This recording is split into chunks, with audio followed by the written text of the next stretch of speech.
ನಿನ್ನ ಪರಿಶುದ್ಧವಾದ ನಾಮಕ್ಕೆ ಸ್ತೋತ್ರವಾಗಲಿ ಅಯ್ಯ. ದೇವರಾತ್ಮನೇ ನೀನು ಸ್ವಾಮಿ ದೇವರೇ ಮಾತಾಡುವ ದೇವರು. ಅಪ್ಪ ಯೆರೆಮೀಯನಿಗೆ ದೇವರು ಹೇಳಿರೋ ಪ್ರಕಾರವಾಗಿ ಕರ್ತವೇ, ನಾನು ನಿನ್ನ ಬಾಯಿಗೆ ಬಾಯಾಗಿದ್ದುಕೊಂಡು ಮಾತಾಡ್ತೀನಿ ಅಂತ ಹೇಳಿದೆಯಲ್ಲ ಸ್ವಾಮಿ. ದೇವರಾತ್ಮನೇ ನೀನು ಸ್ವಾಮಿ ಮಾತಾಡು ದೇವರೇ. ಅಪ್ಪ ನಮ್ಮ ಆಲೋಚನೆ, ನಮ್ಮ ವಿಚಾರಗಳು ದೇವರೇ ಅದ್ಯಾವುದು ಬೇಡ ಸ್ವಾಮಿ. ದೇವರಾತ್ಮನೇ ನೀನು ತಿಳಿಸಿಕೊಟ್ಟ ಮಾತುಗಳನ್ನು ದೇವರೇ ಅಪ್ಪ ತಿಳಿಸುವುದಕ್ಕೆ ದೇವರೇ ಪವಿತ್ರಾತ್ಮನೇ ನೀನು ಸಹಾಯ ಮಾಡಿ ನೀವು ನಡೆಸಬೇಕೆಂದು ದೇವರೇ ನನ್ನನ್ನು ನಿನ್ನ ಕರಗಳಲ್ಲಿ ಅರ್ಪಿಸುತ್ತಾ ಯೇಸುವಿನ ನಾಮದಲ್ಲಿ ಬೇಡ್ತಾ ಇದ್ದೀವಿ ತಂದೆ, ಆಮೆನ್. ಹಲ್ಲೆಲೂಯಾ. ಇಲ್ಲಿ ಓದಿರುವಂತಹ ವಾಕ್ಯವನ್ನ ನಾವು ಇನ್ನೊಂದು ಸಾರಿ ಓದಿಕೊಳ್ತೀವ್ರಿ. ಇಲ್ಲಿ ಲೂಕನ ಬರೆದ ಸುವಾರ್ತೆಯಲ್ಲಿ 23ನೇ ಅಧ್ಯಾಯ 34ನೇ ವಚನದಲ್ಲಿ ನಾವು ನೋಡ್ತಾ ಇದ್ದೀವಿ. ಆಗ ಯೇಸು, ತಂದೆಯೇ, ಅವರಿಗೆ ಕ್ಷಮಿಸು, ತಾವು ಏನು ಮಾಡುತ್ತೇವೆಂಬುದನ್ನು ಅರಿಯರು ಅಂದನು. ಹಲ್ಲೆಲೂಯಾ. ಇಲ್ಲಿ ಯಾರು ಹೇಳ್ತಾ ಇದ್ದಾರೆ ಈ ಮಾತನ್ರಿ? ಕರ್ತನಾದ ದೇವರು. ಆತನು ಶಿಲುಬೆಯ ಕಂಬದ ಮೇಲೆ ಏರಲ್ಪಟ್ಟಾಗ, ಶಿಲುಬೆಯ ಮೇಲೆ ಹಾಕಿರುವಂತ ಸಮಯದಲ್ಲಿ ದೇವರು ತನ್ನ ನೋವುಗಳಲ್ಲಿ, ತನ್ನ ಒಂದು ಸಂಕಷ್ಟಗಳಲ್ಲಿ, ದೇವರು ಒಂದು ನೋವು ಬಾಧೆಗಳನ್ನು ಅನುಭವಿಸುವಂತ ಸಮಯದಲ್ಲಿ ದೇವರು ಜನರಿಗಾಗಿ ಪ್ರಾರ್ಥನೆ ಮಾಡುವುದನ್ನ ನಾವು ನೋಡ್ತಾ ಇದ್ದೀವಿ. ಹಲ್ಲೆಲೂಯಾ.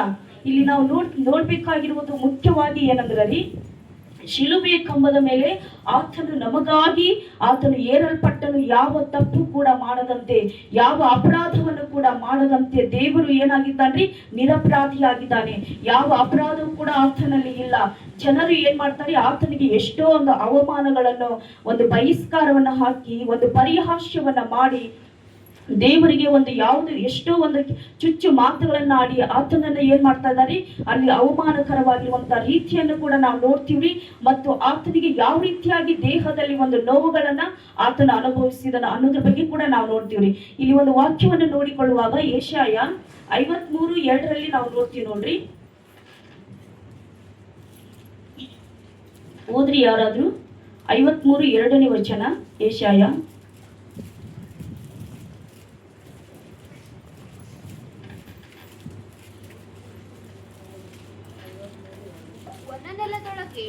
ಬೇರಿನಿಂದ ಹೊರಡುವ ಅಂಕುರದಂತೆಯೂ ಬುಡದಿಂದ ಹೊಡೆಯುವ ಚಿಗುರಿನ ಹಾಗೂ ಅವನು ಯೆಹೋವನ ದೃಷ್ಟಿಯಲ್ಲಿ ಬೆಳೆದನು. ಅವನಲ್ಲಿ ಯಾವ ಅಂದಚಂದಗಳೂ ಇರಲಿಲ್ಲ. ನಾವು ಅವನನ್ನು ನೋಡಿದಾಗ ನೋಡತಕ್ಕ ಯಾವ ಲಕ್ಷಣವೂ ಕಾಣಲಿಲ್ಲ. ಹಲ್ಲೆಲೂಯಾ. ಏನಂದ್ರಿ? ದೇವರನ್ನ ಶಿಲುಬೆಗೆ ಹಾಕಿರುವಂತ ಸಮಯದಲ್ಲಿ ದೇವರು ಯಾವ ರೀತಿಯಾಗಿ ನೋವನ್ನು ಅನುಭವಿಸ್ತಾ ಇದ್ದಾರಂದ್ರೆ, ಇಲ್ಲಿ ಬುಡದಿಂದ ಒಡೆಯುವ ಚಿಗುರಿನ ಹಾಗೂ ಅವನು ಯೆಹೋವನ ದೃಷ್ಟಿಯಲ್ಲಿ ಬೆಳೆದನು. ಅವನಲ್ಲಿ ಯಾವ ಅಂದ ಚಂದಗಳು ಇರಲಿಲ್ಲ. ಯಾಕಿರಲಿಲ್ರಿ? ಅಷ್ಟು ಒಂದು ಒಡೆದಿದ್ರಿ. ಮೈಯೆಲ್ಲ ಗಾಯಗಳಾಗಿದ್ದು, ತಲೆ ಮೇಲೆ ಮುಳ್ಳಿನ ಕಿರೀಟವನ್ನ ಹಾಕಿದ್ರು. ನಾವು ಅವನನ್ನು ನೋಡಿದಾಗ ನೋಡತಕ್ಕ ಯಾವ ಲಕ್ಷಣವೂ ಕೂಡ ಕಾಣಲಿಲ್ಲ ಅಂದ್ರೆ. ಹಲ್ಲೆಲೂಯಾ. ಆ ರೀತಿ ನಮ್ಮ ಒಂದು ಆ ಪಿಕ್ಚರ್ ಅನ್ನ ನಾವು ನೆನೆಸ್ಕೊಂಡ್ರೆ ಯಾವ ರೀತಿಯಾಗಿ ಇರ್ಬೋದನ್ನ ನಮ್ಮನ್ನ ನಾವೇ ಒಂದು ತಿಳ್ಕೊಳ್ಬೇಕ್ರಿ. ಯಾವ ರೀತಿಯಾಗಿ ಹೊಡೆದಿರ್ಬೋದು, ದೇವರಿಗೆ ಎಷ್ಟು ನೋವುಗಳಾಗಿರ್ಬೋದು, ಎಷ್ಟು ಒಂದು ಹಿಂಸೆಗಳನ್ನ ಅವರು ತಾಳಿರ್ಬೋದು ಅನ್ನೋದ್ರ ಬಗ್ಗೆ ನಾವು ಈ ಮೊದಲೇ ಮಾತಿನಲ್ಲಿ ನಾವು ನೋಡ್ತಾ ಇದೀವಿ. ಅವನಲ್ಲಿ ಯಾವ ಅಂದ ಚಂದಗಳು ಕೂಡ ಇರಲಿಲ್ಲ ಅಂದ್ರೆ. ನೋಡ್ರಿ, ದೇವರನ್ನ ನೋಡುವಂತ ಸಮಯದಲ್ಲಿ ದೇವರಲ್ಲಿ ಒಂದು ಚೂರು ಕೂಡ ಎಲ್ಲಿ ಕೂಡ ಒಂದು ಬಿಡದ ಈ ರೀತಿಯಲ್ಲಿ ಆತನನ್ನು ಅಷ್ಟು ಹೊಡೆದು ಎಲ್ಲಾ ಬಾಸುಂಡೆಗಳಿಂದ ದೇವರ ಮೈಯೆಲ್ಲ ಇದ್ದು ಅಂತ ಹೇಳ್ಬಿಟ್ಟು ನಾವು ನೋಡ್ತೀವಿ. ನೋಡ್ರಿ, ಇಲ್ಲಿ ನೋಡತಕ್ಕ ಯಾವ ಲಕ್ಷಣವೂ ಕೂಡ ಕಾಣಲಿಲ್ಲ. ಅವನು ಧಿಕ್ಕರಿಸಲ್ಪಟ್ಟವನು, ಮನುಷ್ಯರು ಸೇರಿಸಿಕೊಳ್ಳದವನು, ಸಂಕಷ್ಟಕ್ಕೊಳಗಾದವನು, ವ್ಯಾಧಿ ಪೀಡಿತನು, ಜನರು ಮುಖವನ್ನು ಓರಿ ಮಾಡಿಕೊಳ್ಳುವ ಧಿಕ್ಕಾರಕ್ಕೆ ಒಳಗಾದವನು ಆಗಿದ್ದನು ಅಂತ ಹೇಳ್ಬಿಟ್ಟು ನಾವು ವಾಕ್ಯದಲ್ಲಿ ನಾವು ನೋಡ್ತೀವ್ರಿ. ನೋಡ್ರಿ, ಅವನು ಧಿಕ್ಕರಿಸಲ್ಪಟ್ಟವನು. ಅವತ್ತಿನ ದಿನ ನೋಡ್ರಿ, ಯೇಸು ಸ್ವಾಮಿ ತನ್ನ ಶಿಷ್ಯರು ಕೂಡ ಅವರ ಜೊತೆ ಇರುವುದನ್ನ ನಾವು ವಾಕ್ಯಗಳಲ್ಲಿ ನಾವು ಓದ್ತೀವ್ರಿ. ಆ ಒಂದು ದಿನಗಳಲ್ಲಿ ಯೇಸು ಸ್ವಾಮಿ ಹತ್ರ ಎಷ್ಟೋ ಜನರು ಗುಂಪಾಗಿ ಸೇರಿ ಆತನ ಹೇಳುವಂತ ಪ್ರತಿಯೊಂದು ಮಾತುಗಳನ್ನು ಕೇಳುವಾಗ ಅಲ್ಲಿ ಎಷ್ಟೋ ಜನರು ಇದ್ರು. ಮತ್ತು ಆತನ ಶಿಷ್ಯರು ಕೂಡ 11 ಜನ ಶಿಷ್ಯರು ಕೂಡ ಆತನ ಜೊತೆಗೇ ಇರುವುದನ್ನ ನಾವು ನೋಡ್ತೀವಿ. ಆದ್ರೆ ಆ ಶಿಲುಬೆಗೆ ಹಾಕುವಂತ ಸಮಯದಲ್ಲಿ, ಆ ಶಿಲುಬೆಗೆ ಏರಲ್ಪಟ್ಟಂತ ದಿನದಲ್ಲಿ ಆತನ ಜೊತೆ ಯಾರು ಕೂಡ ಇರಲಿಲ್ಲ ಅಂತ ಹೇಳ್ಬಿಟ್ಟು ನಾವು ನೋಡ್ತೀವಿ. ಅವನು ಧಿಕ್ಕರಿಸಲ್ಪಟ್ಟವನಾಗಿದ್ದನು ಮತ್ತು ಮನುಷ್ಯರು ಸೇರಿಸಿಕೊಳ್ಳದವನಾಗಿದ್ದಾನೆ. ಹಲ್ಲೆಲೂಯಾ. ಯಾವ ತಪ್ಪು ಮಾಡಿದ್ರಿ ದೇವ್ರಿ? ಯಾವ ತಪ್ಪನ್ನು ಕೂಡ ಮಾಡಿರ್ಲಿಲ್ಲ ರೀ. ಜನರಿಗೆ ಎಷ್ಟೋ ಅದ್ಭುತಗಳನ್ನ ಮಾಡಿದ್ದಕ್ಕಾಗಿ, ಕುರುಡರಿಗೆ ಕಣ್ಣು ಕೊಟ್ಟಿದ್ದಕ್ಕಾಗಿ, ಮತ್ತು ಅನೇಕ ದೆವ್ವಗಳನ್ನು ಓಡಿಸಿದ್ದಕ್ಕಾಗಿ ಮತ್ತು ಅನೇಕ ಪಾಪಗಳಲ್ಲಿ ಇರುವಂತ ಜನರನ್ನ ಅವರನ್ನ ತಿದ್ದಿ ಸರಿಯಾದ ಮಾರ್ಗದಲ್ಲಿ ದೇವರು ನಡೆಸುವುದಕ್ಕಾಗಿ ಉಪದೇಶ ಮಾಡಿದಕ್ಕಾಗಿ ದೇವರನ್ನ ಏನ್ ಮಾಡಿದಾರೆ, ಶಿಲುಬೆಗೆ ಹಾಕಿದ್ದಾರೆ. ಹಲ್ಲೆಲೂಯಾ. ನೋಡ್ರಿ, ಇಲ್ಲಿ ನಾವು ನೋಡ್ತಾ ಇದೀವಿ, ಇಲ್ಲಿ ಶಿಲುಬೆಯನ್ನು ಹೊತ್ತಿರುವಂತ ಸಮಯದಲ್ಲಿ ಆ ಶಿಲುಬೆ ತೂಕ ಎಷ್ಟಿತ್ತು ಅಂತಂದ್ರೆ 150 ಕಿಲೋಗ್ರಾಮ್ ಇತ್ತು ಅಂತ ಹೇಳ್ಬಿಟ್ಟು ನಾವು ನೋಡ್ತೀವಿ. ಹಲ್ಲೆಲೂಯಾ. ಆ ಶಿಲುಬೆ ತೂಕ ಎಷ್ಟಿತ್ರಿ? 150 ಅಂತ ಹೇಳ್ಬಿಟ್ಟು ನಾವು ಬೇರೆ ಬುಕ್ಗಳಲ್ಲಿ ನಾವು ಓದಿದಾಗ ಅದು ಗೊತ್ತಾಗ್ತದೆ. ಅದರ ಉದ್ದ ಎಷ್ಟಿತ್ತಂದ್ರೆ ಅದು 15 ಅಡಿ ಇತ್ತು ಅಂತ ಹೇಳ್ಬಿಟ್ಟು ನಾವು ನೋಡ್ತೀವಿ. ಮತ್ತು ಅದರ ಅಗಲ ಒಂದು 8 ಅಡಿ ಇತ್ತು ಅಂತ ಹೇಳ್ಬಿಟ್ಟು ನಾವು ಓದ್ತೀವಿ. ನೋಡ್ರಿ, ಆ ಒಂದು ಶಿಲುಬೆಯ ಭಾರವನ್ನು ಹೊತ್ತುಕೊಂಡು ಬರುವಂತ ಸಮಯದಲ್ಲಿ ಯೆರೂಸಲೇಮಿನ ಬೀದಿಯಲ್ಲಿ ಹಾದು ಬರುವಂತ ಸಮಯದಲ್ಲಿ ದೇವರು ಒಂದು ಎಷ್ಟು ಸಾರಿ ಬೀಳ್ತಾರಂದ್ರೆ ರೀ, 3 ಸಾರಿ ಎಡವಿ ಬೀಳುವುದನ್ನ ನಾವು ನೋಡ್ತೀವಿ. ನೋಡ್ರಿ, ಅಷ್ಟು ಭಾರ ಹೊರಲಿಕ್ಕೆ ಯಾರಿಗೂ ಕೂಡ ಆಗುದಿಲ್ಲ ರೀ. ಆದ್ರೆ ಕರ್ತನಾದ ದೇವರು ತನ್ನ ನೋವುಗಳ ಮಧ್ಯದಲ್ಲಿ ಆತನು ಎಷ್ಟೋ ಹಿಂಸೆಗಳನ್ನ ಪಟ್ಟಿರುವಂತ ದಿನಗಳಲ್ಲಿ ನೋಡ್ರಿ, ರಾತ್ರಿ ದಿನದಲ್ಲಿ ಎಷ್ಟೋ ಅವರನ್ನ ಒಂದು ಹಿಂಸೆ ಪಡಿಸಿರ್ತಾರೆ, ಅನೇಕ ನೋವುಗಳನ್ನು ಕೊಟ್ಟಿರ್ತಾರೆ. ಆತನಿಗೆ ಕುಡಿಲಿಕ್ಕೆ ನೀರು ಸಹಿತವಾಗಿ ಕೊಟ್ಟಿರಲಿಲ್ಲ. ಅಂತ ಒಂದು ಸಮಯದಲ್ಲಿನೇ ದೇವರಿಗೆ ಅಷ್ಟು ಭಾರವಾದ ಶಿಲುಬೆಯನ್ನು ಒರೆಸಿಬಿಟ್ಟು ಆ ಯೆರೂಸಲೇಮಿನ ಒಂದು ದಾರಿಯಲ್ಲಿ ನಡೆಯುವಂತ ಸಮಯದಲ್ಲಿ ಅವರು ಎಷ್ಟೋ ಸಾರಿ ಬಿದ್ರು ಅಂತ ಹೇಳ್ಬಿಟ್ಟು ಕೂಡ ನಾವು ವಾಕ್ಯದಲ್ಲಿ ನಾವು ನೋಡ್ತೀವಿ. ನೋಡ್ರಿ, ಇಲ್ಲಿ ಅದೇ ರೀತಿಯಾಗಿ ನಾವು ವಾಕ್ಯದಲ್ಲಿ ನೋಡುವ ಪ್ರಕಾರವಾಗಿ ಅಲ್ಲಿ ಮುಳ್ಳಿನ ಕಿರೀಟವು ಕೂಡ ನಾವು ನೋಡ್ತೀವಿ. ಯೇಸು ಸ್ವಾಮಿಗೆ ಮುಳ್ಳಿನ ಕಿರೀಟವನ್ನು ಯಾವ ರೀತಿಯಾಗಿ ಹಾಕಿದ್ದಾರೆ ಅಂದ್ರೆ ಅದು ಒಂದು ಇಷ್ಟು ದಪ್ಪದಾಗಿರುವಂತ ಒಂದು ಮುಳ್ಳು. ಆ ಒಂದು ಮುಳ್ಳಿನ ಕಿರೀಟ, ಆ 17 ಮುಳ್ಳುಗಳು ಕೂಡ ಈಗ ತಲೆಗೆ ಹಾಕುವಾಗ ಅದೆಲ್ಲ ಒಳಗಡೆ ಒಂದು 17 ಮುಳ್ಳುಗಳು ಕೂಡ ತಲೆಗೆ ಕಣ್ಣಲ್ಲಿ ಚುಚ್ಚಿಕೊಂಡು ಬರುವುದನ್ನ ನಾವು ನೋಡ್ತೀವಿ. ಇಂಥ ಒಂದು ಹಿಂಸೆಗಳನ್ನ ತಾಳಿರುವಂತ ದೇವರು ಅದು ಯಾರಿಗಾಗ್ರಿ? ಅದು ನಮಗಾಗಿದೆ. ಹಲ್ಲೆಲೂಯಾ. ಆತನು ಶಿಲುಬೆಯ ಮೇಲೆ ಏರಲ್ಪಟ್ಟಂತ ಸಮಯದಲ್ಲಿ ಆತನು ಶಿಲುಬೆ ಮೇಲೆ ರಕ್ತ ಸುರಿಸಿದಂತ ಆ ರಕ್ತ ಎಷ್ಟಿತ್ತು ಅಂತಂದ್ರೆ ರೀ, 6.5 ಲೀಟರ್ ಆ ರಕ್ತ ಸುರಿತು ಅಂತ ಹೇಳ್ಬಿಟ್ಟು ನಾವು ವಾಕ್ಯದಲ್ಲಿ ನಾವು ನೋಡ್ತೀವ್ರಿ. ಹಲ್ಲೆಲೂಯಾ. ಮತ್ತು ಅದೇ ರೀತಿಯಾಗಿ ಶಿಲುಬೆ ಮೇಲೆ ಒಂದು ಬೋರ್ಡನ್ನು ಕೂಡ ಹಾಕಿರ್ತಾರೆ. ಆ ಯಾವ ಬೋರ್ಡ್ ಅಂದ್ರೆ ರೀ, ಈತನು ಯಹೂದ್ಯರ ಅರಸನು ಅಂತ ಹೇಳ್ಬಿಟ್ಟು ಅದನ್ನ ಬೋರ್ಡನ್ನು ಹಾಕಿರುವುದನ್ನು ಕೂಡ ನಾವು ನೋಡ್ತೀವ್ರಿ. ಅದೇ ರೀತಿಯಾಗಿ ಇಲ್ಲಿ ಪಿಲಾತನ ವಿಷಯವಾಗಿ ಕೂಡ ನಾವು ನೋಡುವಾಗ ಇಲ್ಲಿ ಮತ್ತಾಯನ ಬರೆದ ಸುವಾರ್ತೆ 27ನೇ ಅಧ್ಯಾಯ 24 ಓದ್ರಿ.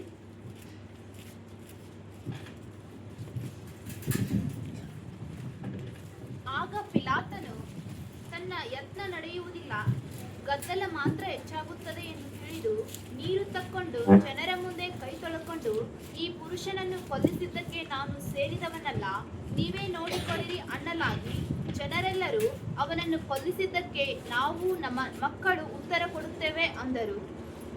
ಹಲ್ಲೆಲೂಯಾ. ಏನಂದ್ರಿ, ಇಲ್ಲಿ ಪಿಲಾತನು ಕೂಡ ಹೇಳ್ತಾ ಇದ್ದಾನೆ, ಯೇಸು ಸ್ವಾಮಿನ ತಪ್ಪಿಸ್ಬೇಕಂತ ಹೇಳ್ಬಿಟ್ಟು ಆತನು ಎಷ್ಟೋ ಪ್ರಯತ್ನ ಮಾಡ್ತಾನೆ. ಆತನಲ್ಲಿ ಎಷ್ಟೋ ಒಂದು ದೂರುಗಳನ್ನು ಹೇಳುವಾಗ, ಎಷ್ಟೋ ಒಂದು ಸಮಯದಲ್ಲಿ ಆತನ ವಿಷಯವಾಗಿ ಗುಣಗುಟ್ಟುವಾಗ, ಎಷ್ಟೋ ಒಂದು ಸಮಯದಲ್ಲಿ ಆತನಿಗೆ ವಿರೋಧವಾದ ಮಾತುಗಳನ್ನು ಹೇಳುವಾಗ ಆತನು ಒಂದು ಮಾತು ಕೂಡ ಯಾವುದು ಕೂಡ ನಾನು ಈ ತರ ತಪ್ಪು ಮಾಡಿದ್ದೀನಿ ಅಂತ ಹೇಳ್ಬಿಟ್ಟು ಯಾವುದು ಕೂಡ ಆ ಪಿಲಾತನ ಮುಂದೆ ಹೇಳಿಕೊಳ್ಳೋದಿಲ್ಲ ರೀ. ಆದ್ರೆ ಪಿಲಾತನು ನೋಡಿದಾಗ ಆತನಲ್ಲಿ ಯಾವ ತಪ್ಪನ್ನು ಕೂಡ ಕಂಡು ಬರುದಿಲ್ಲ ಅಂತ ಹೇಳ್ಬಿಟ್ಟು ಆತನು ಹೇಳ್ತಾನ್ರಿ. ಅಲ್ಲಿ ಜನರು ಏನ್ ಮಾಡ್ತಾರಂದ್ರ ರೀ, 27-24 ನಾವು ನೋಡೋ ಪ್ರಕಾರವಾಗಿ, ಆಗ ಪಿಲಾತನು ತನ್ನ ಯತ್ನ ನಡೆಯುವುದಿಲ್ಲ, ಗದ್ದಲ ಮಾತ್ರ ಹೆಚ್ಚಾಗುತ್ತದೆ ಎಂದು ತಿಳಿದು ನೀರು ತಕ್ಕೊಂಡು ಜನರ ಮುಂದೆ ಕೈ ತೊಳ್ಕೊಂಡು, ಈ ಪುರುಷನನ್ನು ಕೊಲ್ಲಿಸಿದ್ದಕ್ಕೆ ನಾನು ಸೇರಿದವನಲ್ಲ, ನೀವೇ ನೋಡಿಕೊಳ್ಳಿರಿ ಅನ್ನಲಾಗಿ ಜನರೆಲ್ಲ ಅವನನ್ನು ಕೊಲ್ಲಿಸಿದ್ದಕ್ಕೆ ನಾವು ನಮ್ಮ ಮಕ್ಕಳು ಉತ್ತರ ಕೊಡುತ್ತೇವೆ ಅಂದರು. ಹಲ್ಲೆಲೂಯಾ. ಪಿಲಾತನಿಗೆ ಕೂಡ ಆತನ ತಪ್ಪು ಕೂಡ ಕಂಡು ಬರಲಿಲ್ಲ ರೀ. ನೋಡ್ರಿ, ಆವತ್ತಿನ ದಿನ ಪಿಲಾತನ ಹೆಂಡತಿಯಲ್ಲಿ ಆತನ ಕನಸಿನ ಮುಖಾಂತರವಾಗಿ ಆತನು ಎಷ್ಟೋ ಒಂದು ಕೆಟ್ಟದಾಗಿರುವಂತ ಕನಸನ್ನ ಅವಳು ಕಾಣ್ತಾಳೆ ಅಂತ ಹೇಳ್ಬಿಟ್ಟು ನಾವು ನೋಡ್ತೀವ್ರಿ. ಆದ್ರೆ ಈ ಪಿಲಾತನು ಕೂಡ ಹೇಳ್ತಾ ಇದ್ದಾನೆ, ಈ ಮನುಷ್ಯನಲ್ಲಿ ಯಾವ ತಪ್ಪು ಇಲ್ಲ, ಯಾತಕ್ಕಾಗಿ ಈತನನ್ನು ಶಿಲುಬೆಗೆ ಹಾಕಿಸ್ತೀರಿ ಮತ್ತು ಈತನನ್ನು ಹೊಡಿಸಿ ನಾವು ಬಿಟ್ಟು ಬಿಡಬೇಕು ಅಂತ ಹೇಳ್ಬಿಟ್ಟು ಆತನು ಹೇಳ್ತಾನ್ರಿ. ಆದ್ರೆ ಅಲ್ಲಿರುವಂತ ಯಾವ ಜನರು, ಅವರು ಇಸ್ರಾಯೇಲ್ ಜನರು, ಅವ್ರು ಏನ್ ಮಾಡ್ತಾರೆ, ಇಲ್ಲ ಈತನನ್ನು ನೀವು ಶಿಲುಬೆಗೆ ಹಾಕ್ಲೇಬೇಕು, ಈತನಿಗೆ ಮರಣ ದಂಡನೆ ಆಗ್ಲೇಬೇಕಂತ ಹೇಳ್ಬಿಟ್ಟು ಅಲ್ಲಿ ಜನರ ಒಂದು ಕೂಗಾಟವನ್ನ ಕೇಳ್ತಾನ್ರಿ. ಅಲ್ಲಿ ಪಿಲಾತನು ಏನಂತಾನಂದ್ರ ರೀ, ಈ ಪುರುಷನನ್ನು ಕೊಲ್ಲಿಸಿದ್ದಕ್ಕೆ ನಾನು ಸೇರಿದವನಲ್ಲ, ನೀವೇ ನೋಡಿಕೊಳ್ಳಿರಿ ಅಂತ ಹೇಳ್ಬಿಟ್ಟು ಹೇಳ್ತಾನಂತ್ರಿ. ಹಲ್ಲೆಲೂಯಾ. ಏನಂದ್ರೆ ನಾನಾಗ್ಲಿ, ನನ್ನ ಕುಟುಂಬ ಆಗ್ಲಿ, ನನ್ನ ಮಕ್ಕಳಾಗ್ಲಿ, ಅವರ ಮೇಲೆ ಯಾವ ಶಾಪ ಕೂಡ ಬರಬಾರ್ದು, ಅದಕ್ಕಾಗಿ ಇದಕ್ಕೆ ನೀವೇ ಹೊಣೆಗಾರರು ಅಂತ ಹೇಳ್ಬಿಟ್ಟು ಆತನ ಪಿಲಾತನು ಏನ್ ಮಾಡ್ತಾನ್ರಿ, ಎಲ್ಲರ ಮುಂದಗಡೆನೆ ಕೈ ತೊಳ್ಕೊಂಡ್ ಬಿಡ್ತಾನ್ರಿ. ಹಲ್ಲೆಲೂಯಾ. ಅದೇ ರೀತಿಯಾಗಿ ನಾವು ನೋಡ್ತೀವ್ರಿ, ಇಲ್ಲಿ ದೇವರು ಯೇಸು ಸ್ವಾಮಿ ಇಲ್ಲಿ ಶಿಲುಬೆಗೆ ಹಾಕಿಸಿಕೊಳ್ಳೋದಕ್ಕಿಂತ ಮುಂಚಿತವಾಗಿ ರಾತ್ರಿಯಲ್ಲಿ ದೇವರು ಪ್ರಾರ್ಥನೆ ಮಾಡ್ತಾರೆ. ನೋಡ್ರಿ, ಗೆತ್ಸೆಮನೆ ತೋಟದಲ್ಲಿ ಯಾವ ರೀತಿಯಾಗಿ ಪ್ರಾರ್ಥನೆ ಮಾಡ್ತಾರೆ ಅಂದ್ರೆ, ಇಲ್ಲಿ ಮತ್ತಾಯನ ಬರೆದ ಸುವಾರ್ತೆ 26ನೇ ಅಧ್ಯಾಯ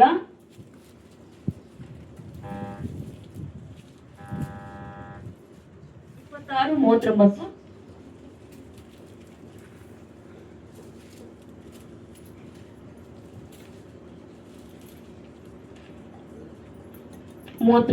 ವಚನ ಓದ್ರಿ. ಸ್ವಲ್ಪ ಮುಂದೆ ಹೋಗಿ ಓರಲ ಬಿದ್ದು, ನನ್ನ ತಂದೆಯೇ, ಸಾಧ್ಯವಾಗಿದ್ದರೆ ಈ ಪಾತ್ರೆಯು ನನ್ನನ್ನು ಬಿಟ್ಟು ಹೋಗಲಿ, ಹೇಗೂ ನನ್ನ ಚಿತ್ತದಂತಾಗಲಿ ಆಗದೆ ನಿನ್ನ ಚಿತ್ತದಂತೆಯೇ ಆಗಲಿ ಎಂದು ದೇವರನ್ನ ಪ್ರಾರ್ಥಿಸಿದನು. ಹಲ್ಲೆಲೂಯಾ. ನೋಡ್ರಿ, ಇಲ್ಲಿ ಯೇಸು ಸ್ವಾಮಿ ತನ್ನ ಶಿಷ್ಯರ ಜೊತೆ ಸೇರಿಬಿಟ್ಟು ಗೆತ್ಸೆಮನೆ ತೋಟದಲ್ಲಿ ಆ ದೇವರು ಶಿಲುಬೆಗೆ ಹಾಕಿರುವಂತ ಒಂದು ಹಿಂದಿನ ಚಿರದಲ್ಲಿ ರಾತ್ರಿ ಇಡೀ ಎಲ್ಲಾ ದೇವರು ನಿದ್ರೆ ಮಾಡಿರುವುದಿಲ್ಲ ರೀ. ನೋಡ್ರಿ, ಇವತ್ತಿನ ದಿನ ನೀವುಗಳು ಇವತ್ತಿನ ದಿನ ನಮ್ಮನ್ನ ಏನಾದ್ರೂ ನಾವು ಯಾರಾದ್ರೂ ಹೇಳ್ಬಿಟ್ರೆ, ನೀನ್ ನಾಳಿನ ದಿನ ಇರುವುದಿಲ್ಲ, ನೀನ್ ಸಾಯ್ತೀಯ ಅಂತ ಹೇಳ್ಬಿಟ್ರೆ ನಮಗೆ ರಾತ್ರಿ ಎಲ್ಲ ನಿದ್ದೆ ಬರುದಿಲ್ಲ ರೀ. ಅದೇ ರೀತಿಯಾಗಿ ಇಲ್ಲಿ ಯೇಸು ಸ್ವಾಮಿ ಕೂಡ ನೋಡ್ತಾ ಇದೀವಿ ನಾವು ರೀ, ಗೆತ್ಸೆಮನೆ ತೋಟದಲ್ಲಿ ಅವರು ಯಾವ ರೀತಿಯಾಗಿ ಪ್ರಾರ್ಥನೆ ಮಾಡಿದ್ರು ಅನ್ನೋದನ್ನ ನಾವು ನೋಡ್ತಾ ಇದೀವಿ. ನೋಡ್ರಿ, ಇಲ್ಲಿ ಬೋರಲ ಬಿದ್ದು, ನನ್ನ ತಂದೆ, ಸಾಧ್ಯವಾಗಿದ್ದರೆ ಈ ಪಾತ್ರೆಯು ನನ್ನನ್ನು ಬಿಟ್ಟು ಹೋಗಲಿ, ಹೇಗೂ ನನ್ನ ಚಿತ್ತದಂತಾಗದೆ ನಿನ್ನ ಚಿತ್ತದಂತೆ ಆಗಲಿ ಎಂದು ದೇವರನ್ನು ಪ್ರಾರ್ಥಿಸಿದನು. ಹಲ್ಲೆಲೂಯಾ. ಆತನು ಏನ್ ಮಾಡ್ತಾನ್ರಿ ಯೇಸು ಸ್ವಾಮಿ, ಇದು ನನ್ನ ಚಿತ್ತದಂತಾಗದೆ ಇದು ನಿನ್ನ ಚಿತ್ತದಂತೆ ಆಗಲಿ ಅಂತ ಹೇಳ್ಬಿಟ್ಟು ತನ್ನನ್ನ ದೇವರಿಗೆ ಸಮರ್ಪಿಸುವುದನ್ನ ನಾವು ನೋಡ್ತೀವಿ. ನೋಡ್ರಿ, ಯೇಸು ಸ್ವಾಮಿ ಒಂದು ಮಾತು ಹೇಳಿದ್ರೆ, ದೇವರೇ ಇದನ್ನ ನನಗೆ ತಡ್ಕೊಳ್ಳಕ್ ಆಗೋದಿಲ್ಲ, ಈ ನೋವನ್ನ ತಡ್ಕೊಳ್ಳಕ್ ಆಗೋದಿಲ್ಲ ಅಂತ ಹೇಳ್ಬಿಟ್ರೆ ಅದು ಅವನಿಗೆ ದೇವರಿಗೆ ಆಗ್ಬೇಕಾಗಿತ್ತು, ಒಂದು ಒಳ್ಳೆ ರೀತಿಯಾಗಿ ಸುರಕ್ಷಿತವಾಗಿ ಇರಬೇಕಾಗಿತ್ತು. ಆದ್ರೆ ಇಲ್ಲಿ ವಾಕ್ಯದಲ್ಲಿ ನಾವು ನೋಡ್ತಾ ಇದೀವಿ, ನನ್ನ ಚಿತ್ತದಂತಾಗದೆ ನಿನ್ನ ಚಿತ್ತದಂತೆ ಆಗಲಿ ಎಂದು ದೇವರನ್ನ ಪ್ರಾರ್ಥಿಸ್ತಾ ಇದ್ದಾನೆ. ತಂದೆಯಾದ ದೇವರಿಗೆ ತನ್ನನ್ನ ಸಂಪೂರ್ಣವಾಗಿ ಒಪ್ಪಿಸಿಕೊಟ್ಟವನಾಗಿ, ದೇವರೇ ನನ್ನ ಚಿತ್ತದಂತೆ ಬೇಡ, ಅದು ನಿನ್ನ ಚಿತ್ತದಂತೆ ಮಾತ್ರ ನಡೀಲಿ ಅಂತ ಹೇಳ್ಬಿಟ್ಟು ಇಲ್ಲಿ ಗೆತ್ಸೆಮನೆ ತೋಟದಲ್ಲಿ 3 ಸಾರಿ ಪ್ರಾರ್ಥನೆ ಮಾಡುವುದನ್ನ ನಾವು ನೋಡ್ತಾ ಇದೀವಿ. ಹಲ್ಲೆಲೂಯಾ. ಇಲ್ಲಿ ಮುಖ್ಯವಾಗಿ ಶಿಲುಬೆಯ ಮೇಲೆ ದೇವರು ಯಾರಿಗಾಗಿ ಪ್ರಾರ್ಥನೆ ಮಾಡ್ತಾ ಇದ್ದಾರೆ, ಅಲ್ಲಿರುವಂತ ಇಸ್ರಾಯೇಲ್ ಜನರಿಗಾಗಿ ಮತ್ತು ರೋಮನ್ ರಾಜ್ಯದ ಒಂದು ಸಿಪಾಯಿಗಳಿಗಾಗಿ, ಅಲ್ಲಿರುವಂತ ಅಧಿಕಾರಿಗಳಿಗಾಗಿ. ಅವರು ಎಷ್ಟೋ ಜನರು ಅಪವಾಸ್ಯ ಮಾಡುವುದಾಗಿರ್ಬೋದು, ಆತನನ್ನ ಉಗಿಯುವುದಾಗಿರ್ಬೋದು, ಅನೇಕ ಒಂದು ಕಾರ್ಯಗಳನ್ನ ಮಾಡುವಂತ ಜನರಿಗಾಗಿ ಇಲ್ಲಿ ಪ್ರಾರ್ಥನೆ ಮಾಡುವುದನ್ನ ನಾವು ನೋಡ್ತೀವ್ರಿ. ನೋಡ್ರಿ, ನಿಮ್ಮ ವಿಷಯವಾಗಿ ನಾವು ಅಂದ್ಕೊಳ್ತಾ ಇರ್ಬೋದು, ನಮಗೆ ಏನಾದ್ರೂ ಅಂದ್ಬಿಟ್ರೆ ನಾವು ಅವರಿಗಾಗಿ ಪ್ರಾರ್ಥನೆ ಮಾಡ್ತೀವ್ರಿ, ಅದು ಮನಸ್ಸೇ ಬರಲ್ರಿ, ಹೌದಿಲ್ರಿ? ಅದೇ ರೀತಿಯಾಗಿ ಇಲ್ಲಿ ದೇವರನ್ನ ನಾವು ನೋಡುವಾಗ ದೇವರು ಹೇಳ್ತಾ ಇದ್ದಾರೆ, ನಿಮ್ಮ ವೈರಿಗಳಿಗಾಗಿ ಕೂಡ ನೀವು ಪ್ರಾರ್ಥಿಸಬೇಕು ಅಂತೇಳಿ ಹೇಳ್ತಾರೆ. ಇಲ್ಲಿ ಇನ್ನೊಂದು ವಾಕ್ಯವನ್ನ ನಾವು ನೋಡ್ತೀವಿ. ನೋಡ್ರಿ, ಇಲ್ಲಿ ಸ್ಟೇಫನನ ವಿಷಯವಾಗಿ ಕೂಡ ನಾವು ನೋಡ್ತೀವಿ. ಅಪೊಸ್ತಲ ಕೃತ್ಯಗಳು 7ನೇ ಅಧ್ಯಾಯ 60ನೇ ವಚನದಲ್ಲಿ ಕೂಡ ನಾವು ನೋಡ್ತೀವ್ರಿ.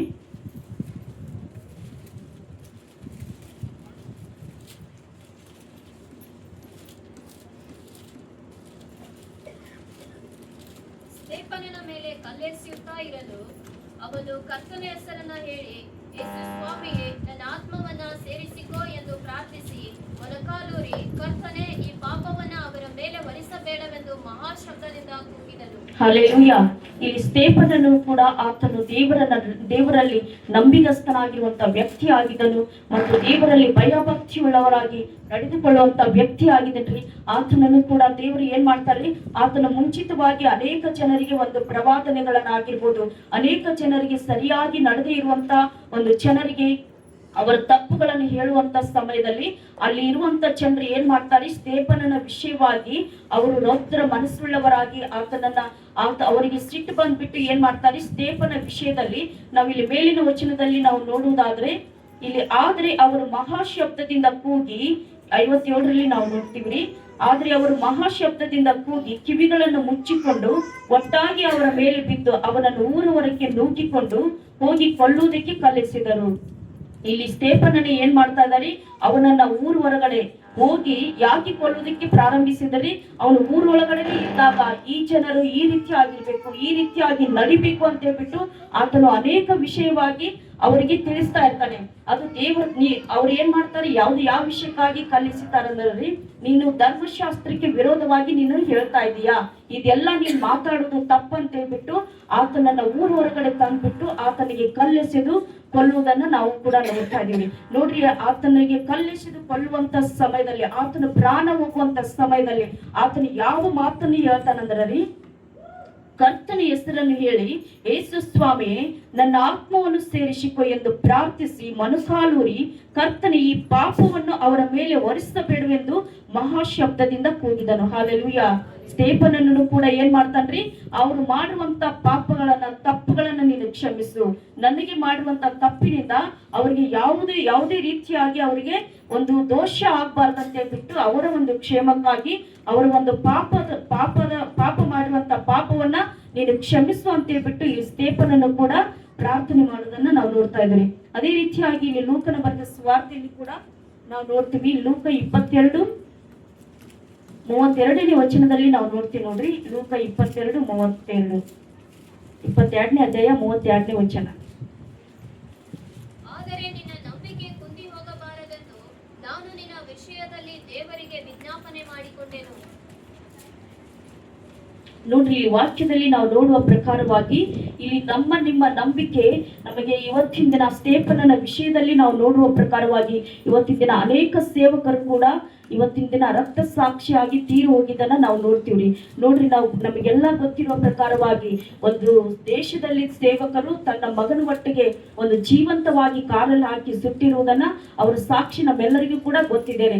ಅದೇ ರೀತಿಯಾಗಿ ಇವತ್ತಿನ ದಿನ ಸೇವಕರು ಕೂಡ ಎಷ್ಟೋ ಒಂದು ಜನರ ಹಿಂಸೆಯನ್ನು ತಾಳ್ಕೊಂಡು ರಕ್ತ ಸಾಕ್ಷಿಯಾಗಿ ಸತ್ತಿರುವಂತ ಒಂದು ಜನರನ್ನು ಕೂಡ, ಸೇವಕರನ್ನು ಕೂಡ ನಾವು ನೋಡ್ತೀವಿ ಇಲ್ಲಿ. ಅದೇ ರೀತಿಯಾಗಿ ನಿಮ್ಮ ಒಂದು ಆತ್ಮಕ್ಕೆ ಬಲ ಪಡುವುದಕ್ಕಾಗಿ ಇಲ್ಲಿ ಒಂದು ವಾಕ್ಯವನ್ನು ನಾವು ನೋಡುವಾಗ, ನಿನ್ನ ನಂಬಿಕೆ ಕುಂದಿ ಹೋಗಬಾರದೆಂದು ನಾನು ನಿನ್ನ ವಿಷಯದಲ್ಲಿ ದೇವರಿಗೆ ವಿಜ್ಞಾಪನೆ ಮಾಡಿಕೊಂಡೆನು.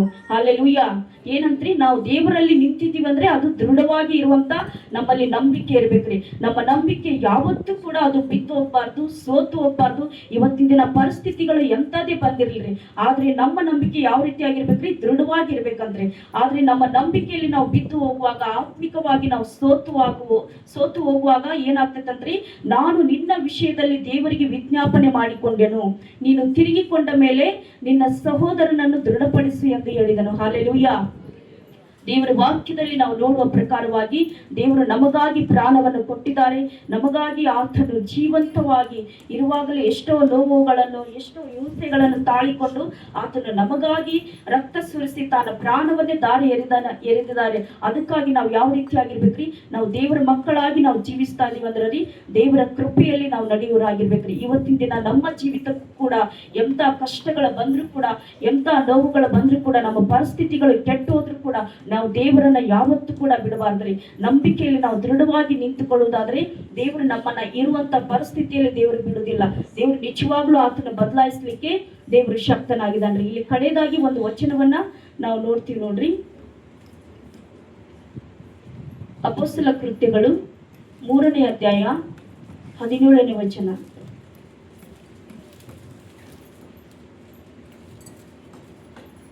ಸಹೋದರರೇ, ಅದಿರಲಿ, ನೀವು ಆ ಕಾರ್ಯವನ್ನು ತಿಳಿಯದೆ ಮಾಡಿದಿರೆಂದು ಬಲ್ಲೆನು, ನಿಮ್ಮ ಅಧಿಕಾರಿಗಳು ತಿಳಿಯದೆ ಮಾಡಿದರು. ಹಾಲೆಲೂಯಾ. ಏನಂದ್ರೆ ಇಲ್ಲಿ ಪೇತ್ರನು ಕೂಡ ಹೇಳ್ತಾ ಇದ್ದಾನೆ, ಸಹೋದರರೇ ಅದಿರಲಿ, ನೀವು ಆ ಕಾರ್ಯವನ್ನು ತಿಳಿಯದೆ ಮಾಡಿದಿರೆಂದು ಬಲ್ಲೆನು. ನೋಡ್ರಿ, ಆವತ್ತಿನ ದಿನ ದೇವರನ್ನ ಸಿಲುಬೆಗೆ ಹಾಕುವಂತ ಸಮಯದಲ್ಲಿ ಅಲ್ಲಿರುವಂತ ಇಸ್ರಾಯೇಲ್ ಜನರು, ರೋಮನ್ ಸಾಮ್ರಾಜ್ಯದ ಅವ್ರ ಸಿಪಾಯಿಗಳು ಏನ್ ಮಾಡ್ತಾರಂದ್ರಿ, ತಿಳಿಯದೆ ಮಾಡ್ತಾರಂತ್ರಿ. ಅವತ್ತಿನ ದಿನ ನೋಡ್ರಿ, ಅವರು ಆ ರೀತಿಯಾಗಿ ಇದ್ರು ಅಂತಂದ್ರಿ, ನಾವು ಕೂಡ ಆ ಸಮಯದಲ್ಲಿ ಇರುವುದಾದ್ರೆ ಎಲ್ಲಾ ಜನರ ಜೊತೆ ಸೇರಿ ನಾವು ಕೂಡ ಅದೇ ಮಾತನ್ನ ಆಡ್ತಿದ್ದೀವೇನೋ ಗೊತ್ತಿಲ್ಲ ರೀ. ಆದ್ರೆ ಇಲ್ಲಿ ವಾಕ್ಯದಲ್ಲಿ ನಾವು ನೋಡುವ ಪ್ರಕಾರವಾಗಿ, ಸಹೋದರರೇ ಅದಿರಲಿ, ನೀವು ಆ ಕಾರ್ಯವನ್ನು ತಿಳಿಯದೆ ಮಾಡಿದರೆಂದು ಬಲ್ಲೆನು. ದೇವರು ಹೇಳ್ತಾ ಇದ್ದಾರೆ, ನೀವು ತಿಳಿಯದೆ ಮಾಡಿರುವಂತ ತಪ್ಪನ್ನ ನಾನು ಕ್ಷಮಿಸ್ತೀನಿ ಅಂತ ಹೇಳ್ಬಿಟ್ಟು ದೇವರು ಹೇಳ್ತಾರೆ. ಈ ವಾಕ್ಯದಲ್ಲಿ ಕೂಡ ನಾವು ನೋಡುವಾಗ ತಿಳಿಯದೆ ಮಾಡಿದರೆಂದು ಬಲ್ಲೆನು, ನಿಮ್ಮ ಅಧಿಕಾರಿಗಳು ತಿಳಿಯದೆ ಮಾಡಿದರು. ಹಾಲೆಲೂಯಾ. ನೋಡ್ರಿ, ಇವತ್ತಿನ ದಿನ ಎಷ್ಟೋ ನಮ್ಮಿಂದ ಒಂದು ತಿಳಿಯದೆ ಆಗಿರುವಂತ ಎಷ್ಟೋ ತಪ್ಪುಗಳು ಕೂಡ ನಡೀತಾ ಇರ್ತಾವ್ರಿ. ಆದ್ರೆ ಅದನ್ನ ಗೊತ್ತಿದ್ದು ನಾವು ಮಾಡುವಂತ ತಪ್ಪುಗಳನ್ನ ನಾವು ಯಾವತ್ತೂ ಕೂಡ ಅದರಲ್ಲಿ ಕೈ ಹಾಕ್ಬಾರ್ದು ರೀ. ಆದ್ರೆ ಗೊತ್ತಿಲ್ಲದೆ ನಡೆದಿರುವಂತ ತಪ್ಪನ್ನ ದೇವರು ಖಂಡಿತವಾಗಿ ನಮ್ಮ ತಪ್ಪನ್ನ ಕ್ಷಮಿಸುವ ದೇವರಾಗಿದ್ದಾರೆ. ಅದಕ್ಕಾಗಿ ದೇವರು ಹೇಳ್ತಾರೆ, ನೀವು ನನ್ನಲ್ಲಿ ಜೀವಿಸುವುದಾದ್ರೆ ನೀವು ಕ್ಷಮಿಸುವಂತ ಗುಣ ನಿಮ್ಮಲ್ಲಿ ಇರಬೇಕು ಮತ್ತು ಪ್ರೀತಿಸುವಂತ ಮನಸ್ಸು ನಿಮ್ಮಲ್ಲಿ ಇರ್ಬೇಕು ಅಂತ ಹೇಳ್ಬಿಟ್ಟು ದೇವರ ವಾಕ್ಯದಲ್ಲಿ ನಾವು ನೋಡ್ತೀವಿ.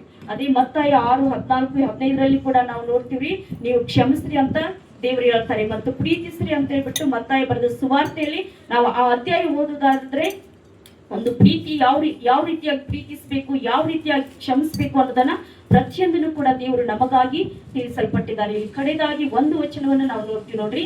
ಅದೇ ಅಪೊಸ್ತಲ ಕೃತ್ಯಗಳು 3:19 ನಾವು ನೋಡ್ತೀವಿ.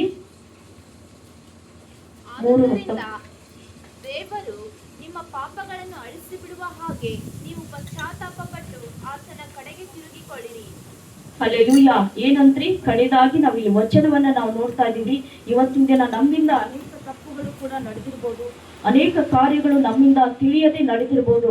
ಆದ್ರೆ ನಾವು ಯಾವಾಗ ದೇವರ ಮುಂದೆ ಪಶ್ಚಾತ್ತಾಪ ಪಟ್ಟು ದೇವರ ಸಮ್ಮುಖದಲ್ಲಿ ನಮ್ಮನ್ನ ಒಪ್ಪಿಸಿಕೊಟ್ಟು ನಾವು ಇರ್ತೀವಲ್ರಿ, ದೇವರು ಖಂಡಿತವಾಗಿ ಆ ತಪ್ಪನ್ನ ಕ್ಷಮಿಸುವ ದೇವರಾಗಿದ್ದಾರೆ. ಇಲ್ರಿ, ದೇವರ ವಾಕ್ಯದಲ್ಲಿ ನಾವು ಕಡೆಯದಾಗಿ ನೋಡುವಾಗ, ಆದುದರಿಂದ ದೇವರು ನಿಮ್ಮ ಪಾಪಗಳನ್ನು ಅಳಿಸಿ ಬಿಡುವ ಹಾಗೆ ನೀವು ಪಶ್ಚಾತ್ತಾಪ ಪಟ್ಟು ಆತನ ಕಡೆಗೆ ತಿರುಗಿಕೊಳ್ಳಿರಿ. ತಿರುಗಿದರೆ ದೇವರ ಸನ್ನಿಧಾನದಿಂದ ವಿಶ್ರಾಂತಿ ಕಾಲಗಳು ಒದಗಿ ಆತನು ನಿಮಗೆ ನೇಮಕವಾಗಿರುವ ಕ್ರಿಸ್ತನಾದ ಯೇಸುವನ್ನು ಕಳುಹಿಸಿಕೊಡುವನು. ಹಾಲೆಲೂಯಾ. ಏನಂದ್ರೆ, ನೀವು ಮಾಡುವಂತ ತಪ್ಪುಗಳನ್ನ ದೇವರು ಕ್ಷಮಿಸಿ ತನ್ನ ರಕ್ತದಲ್ಲಿ ನಮ್ಮನ್ನ ಕೊಂಡುಕೊಂಡಿದ್ದಾನ್ರಿ.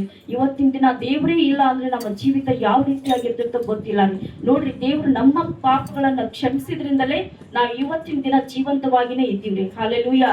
ಆದರೆ ದೇವರು ನಮ್ಮ ತಪ್ಪುಗಳನ್ನು ಕ್ಷಮಿಸದೆ ಹೋದ್ರೆ ನಾವು ಇಷ್ಟೊತ್ತಿಗೆ ನಮ್ಮ ಪರಿಸ್ಥಿತಿ ಯಾವ ರೀತಿಯಾಗಿರ್ತೋ ಗೊತ್ತಿಲ್ಲ ರೀ. ಅದಕ್ಕಾಗಿ ನಾವು ದೇವರ ವಾಕ್ಯವನ್ನ ಅರಿತವರಾಗಿದ್ದೀವ್ರಿ, ತಿಳ್ಕೊಂಡವರಾಗಿದ್ದೀವ್ರಿ. ನಾವು ಜೀವವುಳ್ಳ ದೇವರಲ್ಲಿ ನಾವು ನಂಬಿಕೆ ಇಟ್ಟು ನಾವು ನಡೀತಾ ಇದೀವಿ ಅಂದ್ರೆ ರೀ, ನಮ್ಮ ತಪ್ಪುಗಳನ್ನ ನಾವು ಯಾವುದೇ ರೀತಿಯಾಗಿ ಒಂದು ಎಡಕ್ಕಾಗಲಿ ಬಲಕ್ಕಾಗಲಿ ಲೋಕವನ್ನಾಗಲಿ ಲೋಕದಲ್ಲಿ ಇರುವುದನ್ನಾಗಲಿ ನಾವು ನೋಡಿ ಬೀಳದಂತೆ ದೇವರು ನಮಗೆ ಏನು ವಾಕ್ಯವನ್ನ ಹೇಳಿದಾರಲ್ರಿ, ದೇವರ ಪ್ರತಿಯೊಂದು ಮಾತುಗಳು ಸತ್ಯವಾದದ್ದು. ನಾವು ಯಾವ ರೀತಿಯಾಗಿ ಇರಬೇಕು, ನಡಿಬೇಕು ಅನ್ನೋದನ್ನ ದೇವರು ನಮಗೆ ಕಲಿಸಿಕೊಡ್ತಾರೆ. ಅದಕ್ಕಾಗಿ ಇಲ್ಲಿ ನಾವು ನೋಡುವ ಪ್ರಕಾರವಾಗಿ ನೀವು ಮಾಡುವಂತ ತಪ್ಪುಗಳಿಗಾಗಿ ಪಶ್ಚಾತ್ತಾಪ ಪಟ್ಟು ಆತನ ಕಡೆಗೆ ನೀವು ತಿರುಗಿ ಕೊಡ್ರಿ ಅಂತ ಹೇಳ್ಬಿಟ್ಟು ವಾಕ್ಯದಲ್ಲಿ ನಾವು ನೋಡ್ತಾ ಇದೀವಿ. ನೋಡ್ರಿ, ನೀವು ಅನುಭವಿಸಬೇಕಾಗಿರುವಂತ ಆ ಕಷ್ಟಗಳನ್ನ, ಆ ನೋವುಗಳನ್ನ ನಮಗಾಗಿ ದೇವರೇ ಒಂದು ಅನುಭವಿಸಿ ತನ್ನ ಪ್ರಾಣವನ್ನೇ ನಮಗಾಗಿ ಕೊಟ್ಟಿದ್ದಾರೆ. ನಾವು ಇವತ್ತಿನ ದಿನ ಒಂದನ್ನ ನೆನಪಿನಲ್ಲಿ ಇಟ್ಕೊಳ್ಬೇಕ್ರಿ. ನಾವು ಯಾವುದೇ ತಪ್ಪು ಮಾಡ್ಬೇಕಾದ್ರೂ ದೇವರು ನನಗಾಗಿ ಅಷ್ಟೊಂದು ನೋವನ್ನ ಅನುಭವಿಸಿದಾನಲ್ಲ, ದೇವರು ನನಗಾಗಿ ತನ್ನ ಪ್ರಾಣವನ್ನೇ ಕೊಟ್ಟಿದ್ದಾನಲ್ಲ ಅಂತ ಹೇಳ್ಬಿಟ್ಟು ಆ ಒಂದು ಸಮಯವನ್ನ, ಆ ಒಂದು ದೇವರು ಮಾಡುವಂತ ನಮಗಾಗಿ ಆ ತ್ಯಾಗವನ್ನ ನಾವು ನೆನಪು ಮಾಡಿಕೊಂಡು ದೇವರಿಗಾಗಿ ನಾವು ಜೀವಿಸುವುದಾದ್ರೆ ದೇವರು ಖಂಡಿತವಾಗಿ ನಮ್ಮನ್ನ ಆಶೀರ್ವದಿಸುವ ದೇವರಾಗಿದ್ದಾರೆ. ಇವತ್ತಿನ ದಿನ ಯಾವುದೇ ರೀತಿಯಾಗಿ ತಪ್ಪು ತಡೆಗಳು ನಡೆಯದಂತೆ ಇವತ್ತಿನ ದಿನ ನೋಡಿ ನಾವು ಸ್ನೇಹಿತರನ್ನ ನೋಡಿ ಬಿದ್ದು ಹೋಗ್ತೀವ್ರಿ, ಬಂಧುಗಳನ್ನ ನೋಡಿ ನಾವು ಬಿದ್ದು ಹೋಗ್ತೀವ್ರಿ, ಅವರ ಆಲೋಚನೆಗಳಂತೆ ತಿಳಿದುಕೊಂಡು ನಾವು ಹೋಗ್ತಾ ಇರ್ತೀವ್ರಿ. ಆದ್ರೆ ಯಾವಾಗ ನಾವು ದೇವರ ವಾಕ್ಯವನ್ನ ಅರಿತವರಾಗಿದ್ದೀವಲ್ರಿ, ಯಾವುದು ಸರಿ ಯಾವುದು ತಪ್ಪನ್ನ ಅರಿತುಕೊಂಡವರಾಗಿ ನಾವು ಜೀವಿಸುವುದಾದ್ರೆ ದೇವರು ಖಂಡಿತವಾಗಿ ನಮ್ಮನ್ನ ನಡೆಸುವ ದೇವರಾಗಿದ್ದಾರೆ. ಇವತ್ತಿನ ದಿನ ಎಂಥದೇ ಇರಲಿ, ನಾವು ದೇವರ ಮೇಲೆ ಭರವಸೆ ಉಳ್ಳವರಾಗಿ ನಂಬಿಕೆಯಲ್ಲಿ ನಾವು ಜೀವಿಸುವವರಾಗಿರ್ಬೇಕ್ರಿ. ಯಾವುದೇ ರೀತಿಯಾಗಿ ತಪ್ಪುಗಳನ್ನ ಮಾಡದಂತೆ ನಮಗೆ ಗೊತ್ತಿಲ್ಲದೆ ನಡೆದಿರುವಂತ ತಪ್ಪಿಗಾಗಿ ನಾವು ಪಶ್ಚಾತ್ತಾಪ ಪಟ್ಟು ನಾವು ಪ್ರಾರ್ಥಿಸುವುದಾದ್ರೆ ದೇವರು ಖಂಡಿತವಾಗಿ ನಮ್ಮ ಪಾಪಗಳನ್ನ ಎಲ್ಲವೂ ಕೂಡ ಕ್ಷಮಿಸುವ ದೇವರಾಗಿದ್ದಾರೆ. ಯಾವತ್ತಿನ ದಿನ ನೋಡ್ರಿ, ದೇವರು ಹೇಳ್ತಾರೆ, ಅವ್ರು ಯಾವ ತಪ್ಪನ್ನು ಮಾಡದೇ ರೀತಿಯಲ್ಲಿ ಇರುವಾಗಲೂ ಕೂಡ ತಂದೆ ಅವರಿಗೆ ಕ್ಷಮಿಸು, ತಾವು ಏನು ಮಾಡ್ತಾ ಇದೀವಿ ಅನ್ನೋದನ್ನ ಅವರು ಅರಿಯರು ಅಂತ ಹೇಳ್ಬಿಟ್ಟು ಶಿಲುಬೆ ಕಂಬದ ಮೇಲೆ ದೇವರು ಮೊದಲನೇ ಮಾತನ್ನ ಆಡಿದ್ದನ್ನ ನಾವು ನೋಡ್ತೀವ್ರಿ. ದೇವರು ಈ ವಾಕ್ಯವನ್ನ ಆಶೀರ್ವದಿಸ್ತಾರೆ. ಪ್ರಾರ್ಥನೆ ಮಾಡಿಕೊಳ್ಳೋಣ.